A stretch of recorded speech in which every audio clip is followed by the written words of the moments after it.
Assalamualaikum warahmatullahi wabarakatuh. Pada pertemuan kali ini kita akan belajar membuat rencana pelaksanaan pembelajaran IPA. Nah, yang perlu kita lakukan adalah kita harus membuat KOP-nya terlebih dahulu, yang terdiri dari sekolah, mata pelajaran, kelas atau semester, materi pokoknya, serta alokasi waktunya. Pertemuan berapa materi tersebut, kemudian berapa alokasi waktunya, berapa jam pelajaran, kali berapa menit, seperti itu.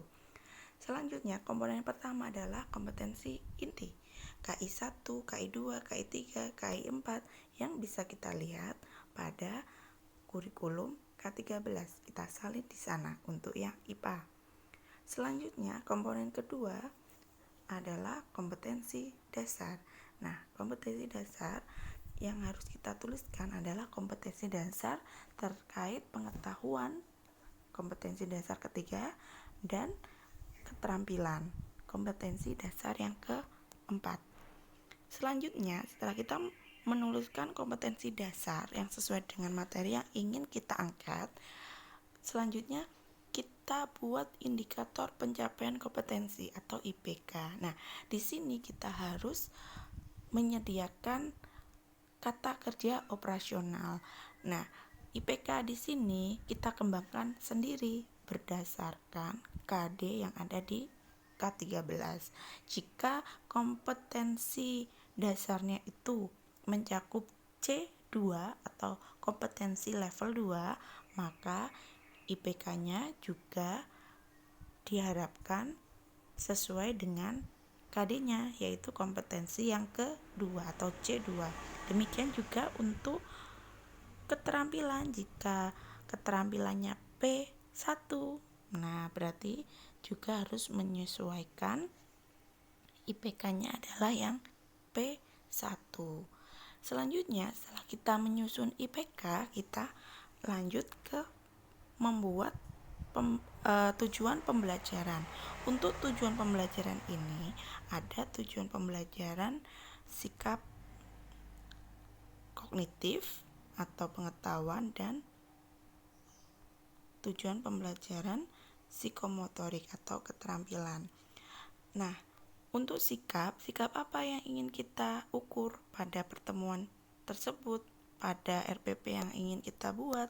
Nah, misalkan di sana contohnya adalah bertanggung jawab, kemudian rasa ingin tahu, rasa percaya diri. Nah, maka dituangkan di sana tujuan pembelajarannya. Nah, tapi perlu kita ingat, dalam penyusunan tujuan pembelajaran kita harus menggunakan prinsip ABCD. A, audien, yaitu peserta didik atau siswa. B, behaviors, berarti dia kemampuannya pada level apa. Misalkan kognitif C2 menjelaskan atau kemampuan yang lainnya seperti itu. Nah, kalau untuk sikap adalah sikap apa yang ingin diukur. Nah, bertanggung jawab berarti behaviornya adalah bertanggung jawab. Kemudian C, condition. Nah, condition di sini adalah kondisinya pada saat kegiatan yang mana. Nah, saat melakukan diskusi dalam LKPD dan pembelajaran misalkan. Nah, itu adalah kondisinya. Kemudian D, degree. Degree adalah tingkat. Nah, atau tingkatan. Nah, melakukannya dengan apa? Dengan benar atau dengan baik. Nah, itu adalah degree. Nah, demikian juga untuk yang kemampuan kognitifnya dan psikomotoriknya juga sama. Seperti itu. Selanjutnya, komponen selanjutnya adalah materi pembelajaran. Nah, di sini materi pembelajaran sudah kita bahas di pertemuan awal yang terkait materi hakikat IPA dan materi faktual, konseptual, prinsip serta prosedural. Nah, ini kita tuangkan materi yang ingin kita susun RPP-nya apa. Nah, materi faktualnya apa? Kita tuangkan di sana. Berarti kalau materi faktual adalah yang bisa kita amati, yang bisa kita observasi. Kemudian untuk materi konseptualnya apa? Berarti materi gabungan antara beberapa fakta itu. Kemudian prinsip, beberapa konsep dan fakta, dan prosedural. Prosedural di sini adalah materi-materi yang dia menuntut untuk prosedural atau langkah atau cara. Semisal materi yang kalian ambil adalah tidak melakukan percobaan, seperti percobaan kan berarti ada langkahnya, ada cara-cara tahapannya. Misalkan tidak ada materi seperti itu, maka tidak usah ditulis atau proseduralnya di shred seperti itu. Jadi materi pembelajaran di sini sesuai dengan apa yang ada pada materi tersebut. Misalkan tidak muncul, tidak usah dipaksakan untuk ada materi tersebut. Selanjutnya adalah pendekatan dan model pembelajaran. Nah, ini tergantung kalian nanti menggunakan pendekatan dan model pembelajaran apa. Misal di sana saya contohkan pendekatannya saintifik. Model pembelajarannya time game turnamen atau TGT. Nah, metode pembelajarannya apa? Berarti metode pembelajaran adalah yang kita gunakan untuk menyampaikan pembelajaran tersebut dengan menggunakan model TGT tersebut. Misalkan bisa berupa metode pembelajarannya itu ceramah atau diskusi atau tanya jawab. Nah, itulah yang disebut metode pembelajaran. Kemudian untuk media pembelajarannya ini menyesuaikan, tetapi yang harus ada adalah LKPD, lembar kerja peserta didik. Kemudian medianya. Nah, yang lainnya menyesuaikan. Jika kalian melakukan praktikum pada RPP kali ini, berarti juga bisa dicantumkan di sana adalah bahan dan alat praktikumnya seperti itu. Jadi yang media pembelajaran ini nanti menyesuaikan apa yang kalian gunakan dalam pembelajaran kali ini. Selanjutnya, komponen selanjutnya adalah kegiatan pembelajaran. Untuk kegiatan pembelajaran ini menyesuaikan apa yang menjadi model pembelajaran yang kalian ambil. Ini sudah kita pelajari di pertemuan sebelumnya. Nah, untuk yang kegiatan awal biasanya ada orientasi, persepsi, kemudian motivasi seperti itu. Nah, di sana ada yang berwarna biru, mengamati, menanya. Nah, itu adalah keterampilan 5M. Seperti itu.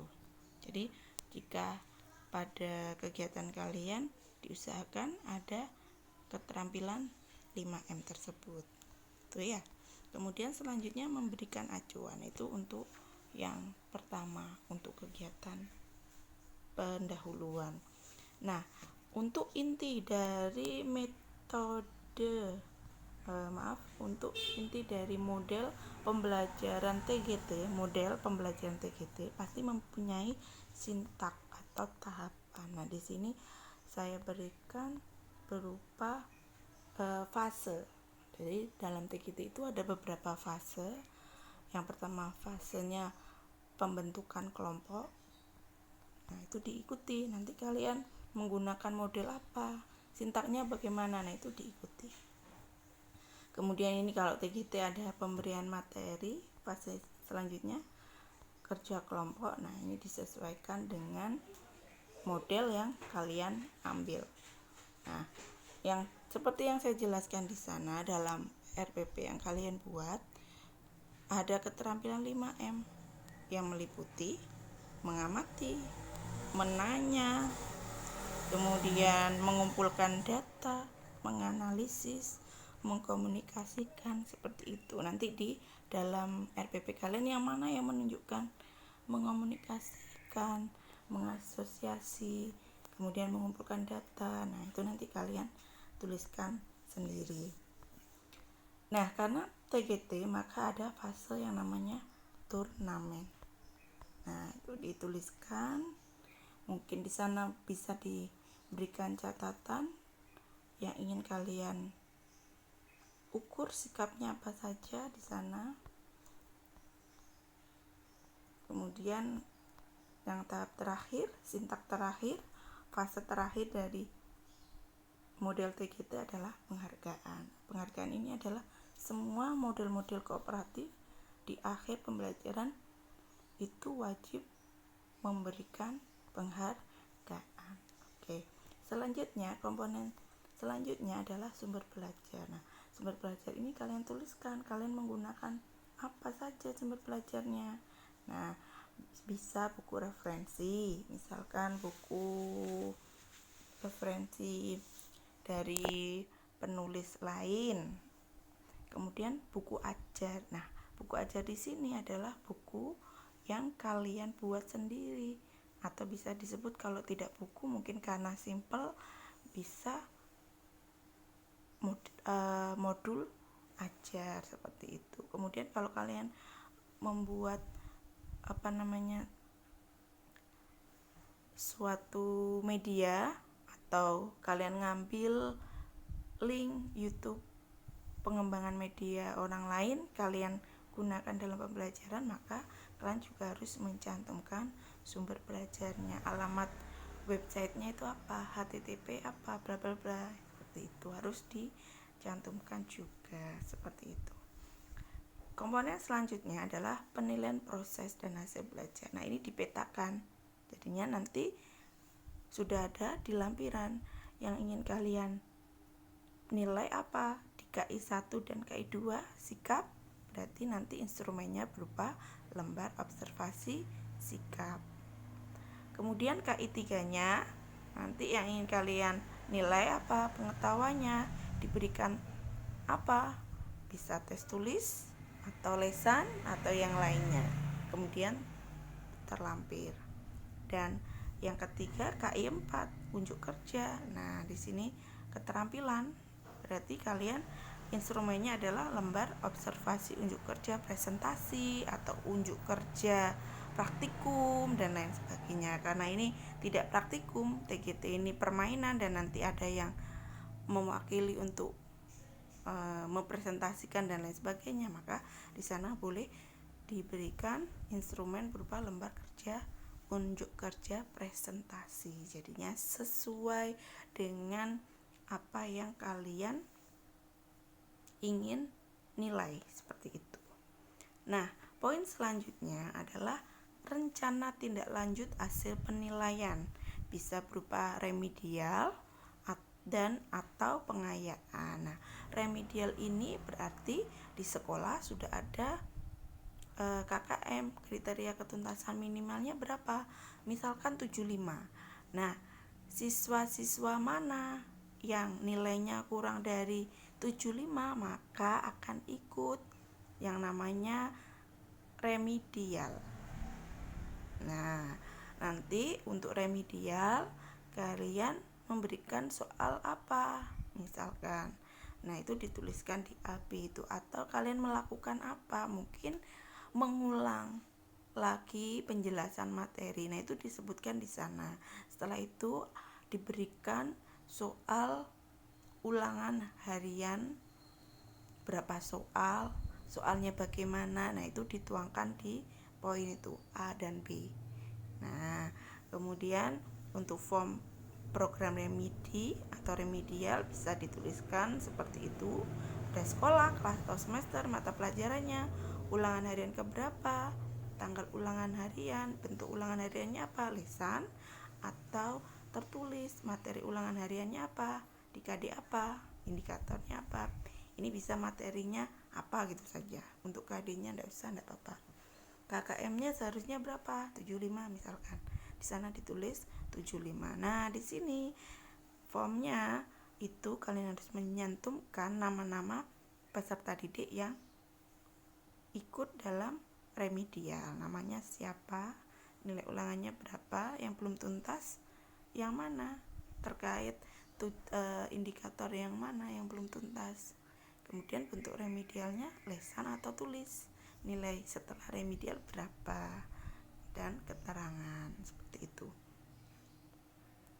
Untuk pengayaan, nah berarti ini untuk siswa-siswa kalian yang telah mencapai KKM, kriteria ketuntasan minimal. Berarti nilainya lebih dari 75, yang nilainya 100, 90, 85, 88, pokoknya yang di atas 75.